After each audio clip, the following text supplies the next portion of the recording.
సంవత్సరాల తరబడి ఎన్ని మందులు వాడినా మీ మోకాల నొప్పులు తగ్గట్లేదా? ప్రాణ పెయిన్ క్లినిక్ లో అత్యాధునిక చికిత్స. గ్రామాల అభివృద్ధి దేశాభివృద్ధి అని నమ్మిన జనసేనాని పవన్ కళ్యాణ్ ఆ దిశగా అడుగులు వేస్తున్నారు. అందుకే పంచాయతీరాజ్ గ్రామీణాభివృద్ధి శాఖలకి మంత్రిగా వ్యవహరిస్తూ పల్లె ప్రగతికి బాటలు వేస్తున్నారు. బడుగు బలహీన వర్గాల సంక్షేమానికి పవన్ తీసుకుంటున్న నిర్ణయాలు సత్ఫలితాలను ఇస్తున్నాయి. ఇటీవల పవన్ కళ్యాణ్ ఉపాధి హామీ కూలీలకు శుభవార్త చెప్పిన విషయం తెలిసిందే.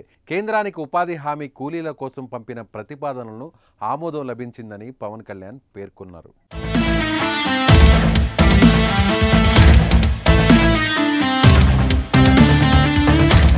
కేంద్రానికి రాష్ట్ర ప్రభుత్వం పంపిన ప్రతిపాదన మేరకు 2024-25 ఆర్థిక సంవత్సరానికి గాను లేబర్ బడ్జెట్ను 21.50 కోట్ల పని దినాలకు పెంచడానికి కేంద్రం అంగీకరించిందన్నారు. తాజాగా మరో శుభవార్త చెప్పారు పవన్ కళ్యాణ్. తన విజ్ఞప్తి మేరకు కేంద్రం ఇప్పటి వరకు కూలీలకు చెల్లించాల్సిన బకాయిలను విడుదల చేసిందని అన్నారు.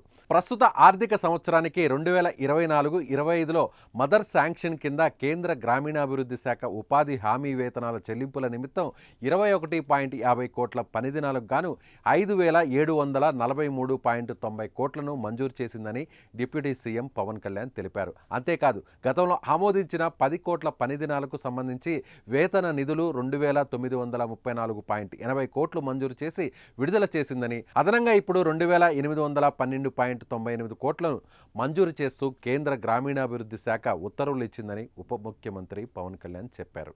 ఇప్పటి వరకు ఈ ఆర్థిక సంవత్సరంలో 2,809 కోట్లు రోజువారీ వేతన ఎఫ్టీఓల అప్లోడ్ ఆధారంగా నేరుగా వేతనదారుల ఖాతాలకు జమ అయ్యాయన్నారు.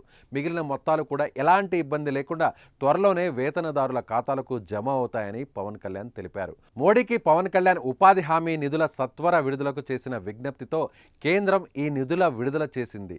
దీంతో ఉపాధి హామీ కూలీలకు రావాల్సిన డబ్బులు అందడమే కాకుండా వారికి పని దినాలు కూడా పెరగనున్నాయి. పని దినాలు పెరగడంతో గ్రామాల్లో వలసలు నివారించడం సాధ్యం అవుతుంది. ఈ రకంగా పల్లె ప్రగతికి డిప్యూటీ సీఎం పవన్ కళ్యాణ్ బాటలు వేస్తున్నారు.